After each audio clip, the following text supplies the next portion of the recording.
Ахуй, олдовым геймерам, с вами Порт. И я хочу вас обрадовать новым видео на этом канале, посвященному не City Skylines, а олдовой теме. Именно тому, на что в свое время на меня и подписалось множество людей. И из-за чего, собственно, я и стал заложником формата.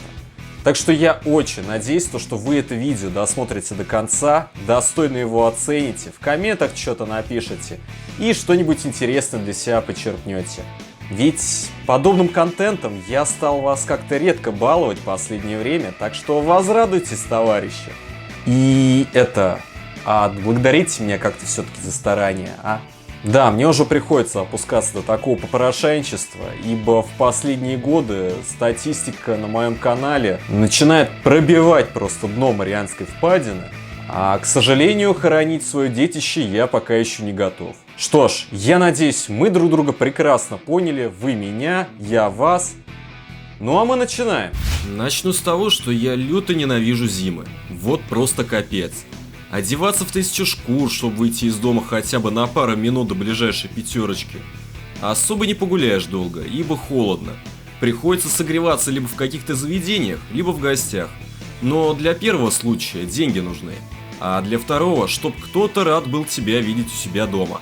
Иначе будет третий, самый бичевский вариант – сидеть в подъезде. А еще зимой наши дорогие гости из стран, которые теперь в СМИ называть нельзя, очень любят посыпать все и вся непонятной химией, от которой весь снег превращается в черную кашу, а обувь в тряпки. А еще, если ты идешь на работу, будет темно, а возвращаясь домой, тоже темно. В общем, вы уже поняли, как я всеми фибрами своей души обожаю зиму. Но каждую зиму есть несколько дней, которые я действительно люблю, и уверен, вы тоже. Это, конечно же, новогодние праздники. Это то время, когда можно на 1,5 недели позабыть о повседневной суете, оставить весь накопленный негатив в прошлом году и позитивно настроиться на новый. Ну а еще, не знаю почему, но именно под Новый год как-то начинает веять ностальгия. Я не очень люблю на этом канале эксплуатировать эту тему, но иногда приходится. А в Новый год, так это вообще святое дело. А тут еще и тема для видео благодатная подоспела. Кстати, интересное наблюдение. Помните те славные времена, когда я на этом канале снимал ностальгические обзоры из рубрики «Хорошо забыто»? Выпуск про второго драйвера до сих пор вышел самым успешным. Видать, действительно, сейчас есть огромный спрос на такие игры, как сам Драйвер 2. Да и в принципе, назовите мне хоть одну такую игру, которая точно так же будет способна передать весь драйв и дух погонь 70-х. Конечно, у нее есть очень много недостатков, даже если делать поправку на время и на консоль. Но все равно, я думаю, вы так же, как и я, считаете, что в ней есть что-то такое, что вот прям зацепило один раз в детстве, при первом знакомстве, и не отпускает до сих пор. Для кого-то это сама атмосфера, для кого-то сюжет, для кого-то геймплей, для кого-то жопоразрывающий хардкор некоторых миссий, для кого-то наивная графика, для кого-то реалистичная управляемость автомобилями, для кого-то звуковое сопровождение, а для кого-то даже некоторые баги.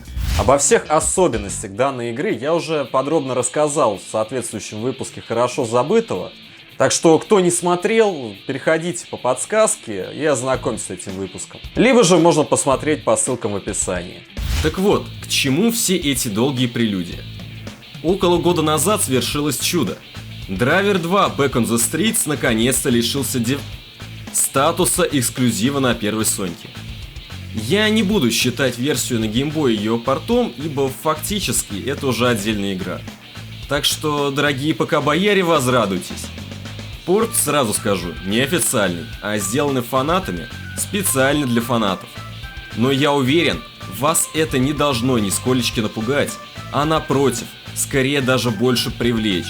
Ибо сейчас в геймдеве намечена подлая тенденция, играя на чувство ностальгии фанатов, ради изи мани клепать низкокачественные ремастеры. А тут никто за это никому не платил. Делалось это на голом энтузиазме, с душой. Собственно, и порт вышел очень даже годным. Ничего не было вырезано, а напротив, Даже вернули некоторые не вошедшие в официальный релиз контент. Графику даже не пытались как-то осовременить, дабы игра не теряла свои фишки. Движок, естественно, также оставили тем же. Лишь подогнали картинку под широкие экраны, увеличили прорисовку и повысили фэпосы. Это все. И этого более чем достаточно, чтобы вновь окунуться в такую классику. Сей шедевр получил название Red Driver 2. В прошлом месяце я решил постримить это чудо и прям вообще ни капли не пожалел. Я вновь испытал весь спектр эмоций, словно тогда, лет 15 назад, когда я впервые его и заценил. И знаете, что самое интересное? Когда я на неделю по устоявшейся на канале традиции выложил запись стрима в общем доступе, то эта запись по просмотрам моментально в первый же день обогнала все мои последние видео. А это уже тоже говорит о многом. В принципе, если хотите, вы и сейчас можете посмотреть эти записи, если вы пропустили стрим, но доступ к ним открыт только для спонсоров уровня стандарт. Всего за 150 рублей в месяц. Это на 30 рублей меньше большого стакана кофе в бич-кофейнях типа Кофекса или Ван Прайса. Так что буду рад, если и с этим вы не поскупитесь, и этим меня благодарите за старания. И еще один момент. Если эту игру портировали на ПК, то что это значит? Правильно, моддинг. К сожалению, за этот год, что данный порт существует, модов вышло очень мало, всего 2. Но зато какие! Кто хочет прям красочного, современного графония в духе нашумевших ремастеров трилогии GTA, для вас есть весьма годный решейд. Ну а для любителей взглянуть на старые добрые приключения Таннера и Джонса, но немного под другим углом, есть очень любопытный глобальный мод Alt Mod Pack от Black Daddy. И о нем мы поговорим сейчас поподробнее. На момент написания сценария я еще не играл лично в него, но наверняка к моменту выхода этого видео уже успел это сделать. Возможно, даже на стриме. Но я уже успел проспойлерить себе все прохождение Чикаго и пару других моментов, посмотрев запись чужого стрима. И знаете, что я вам скажу? Этот мод действительно заслуживает внимания. Из малозначимых косметических изменений там изменено время суток и погода в некоторых миссиях. Хотя, возможно, это сделано для большей логики повествования сюжета. Во-вторых, в миссиях с заскриптованными погонями были сильно изменены маршруты тачек, за которыми нужно гнаться. Миссии с преследованием стали чуть быстрее. Также почти во всех миссиях, где в оригинале не было ментов или бандитов, они появились. А где уже были до этого, они стали еще агрессивнее и хитрее. Также были изменены некоторые звуки транспорта, в том числе и полицейские сирены. И самое интересное, сюда запилили парочку миссий, которые по каким-то неизвестным причинам были выпилены в оригинале. Речь идет о миссии в Чикаго после побега со склада Соломона Кейна, но до побега с самого Чикаго. Вторая такая вырезанная миссия была в Гаване, между двумя погонями за грузовиком, и она тоже была про грузовик. Третья, не вошедшая в релиз миссия, стартовала сразу после взрыва корабля в Рио и до спасения Джонса. В первой надо просто доехать до дома Джонса, чтобы забрать его с собой на вокзал, чтобы покинуть Чикаго. А на пути вам могут встретиться копы. Тут нет ничего необычного. Во второй аккуратно пригнать грузовик с боеприпасами в тот же самый гараж, что и в соседних миссиях. Третья вырезанная миссия весьма интересна тем, что помимо того, что тут нам придется заняться такой банальщиной, как проехать от одного конца города в другой, встречая на своем пути копов, чувствительность к повреждениям у любого транспорта будет нехило так подкручена. Иными словами, высока вероятность моментального провала при одном, но очень сильном столкновении. Так что я очень рекомендую, дорогие мои любители классики, заценить хотя бы этот мод. А также я искренне надеюсь на то, что вскоре эта игра пополнится еще несколькими интересными модами. Например, один мой старый подписчик под ником Капитан очень мечтает о Full HD текстурках и High Poly модельках. Ну а я как-то однажды наткнулся на любопытный канал под названием Доктор Шемп, где один чувак в режиме поездок по городу и используя Mad Skills в монтаже сделал целую серию роликов со своими нафантазированными миссиями, со своим оригинальным сюжетом. Так что очень хотелось бы видеть подобные опусы и играбельными. Даешь больше кастомных миссий в Драйвере 2. Ну а пока... А пока модерское сообщество Redraiver 2 еще совсем в зачатке, но вам хочется еще больше классического драйвера, держите. Я для вас нашел целую кладезь такого играбельного контента. И причем также бесплатная, созданная фанатами для фанатов.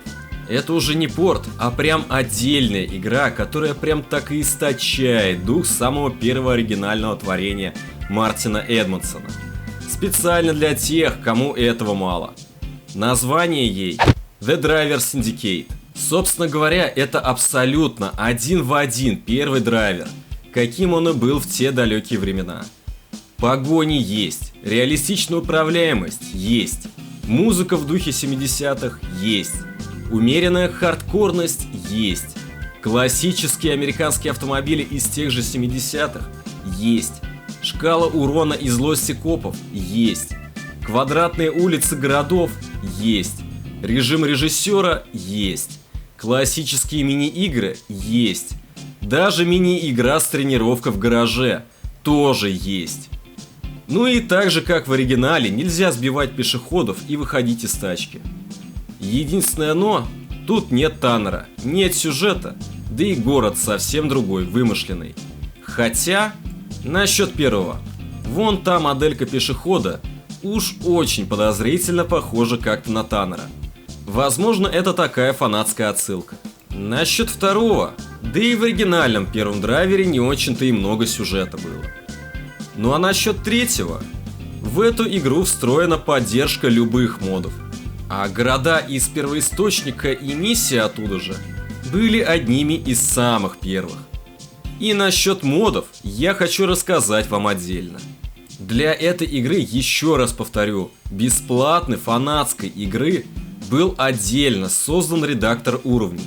И вообще в настройках есть отдельный пункт – аддоны. А если говорить про сайт The Driver Syndicate, то прямо на нем есть прям отдельный раздел, откуда можно скачать разные моды. Будь то паки миссий, города, машины и дополнительные игровые возможности.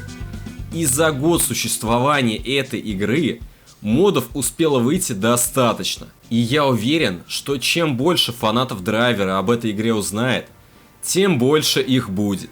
То есть вы понимаете, какой это настоящий подарок для такого олдскульщика, как я, который уже давно соскучился по такому оригинальному первому драйверу с первой Соньки. Я вам говорю, на полном серьезе, я как узнал об этой вот игре, я радовался просто как ребенок. Пока все нормальные пацаны играют там в Counter-Strike, там Red Dead Redemption 2, этот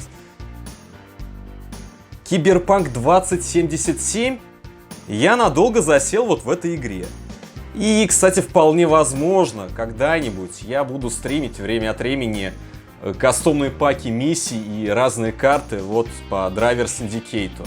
Так что можете ожидать что-то и подобное.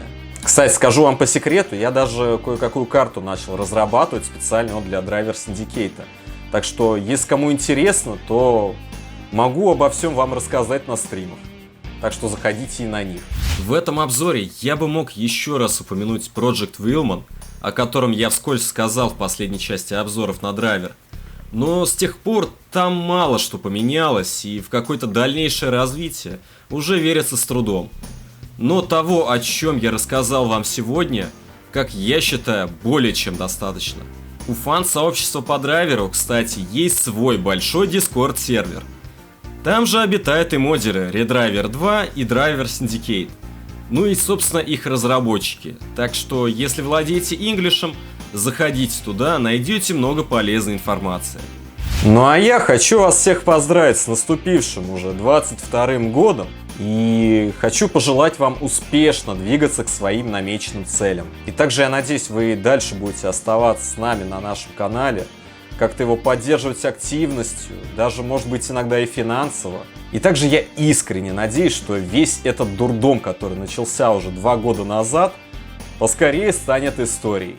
В общем, играйте только в годноту. Всем счастливо, всем пока!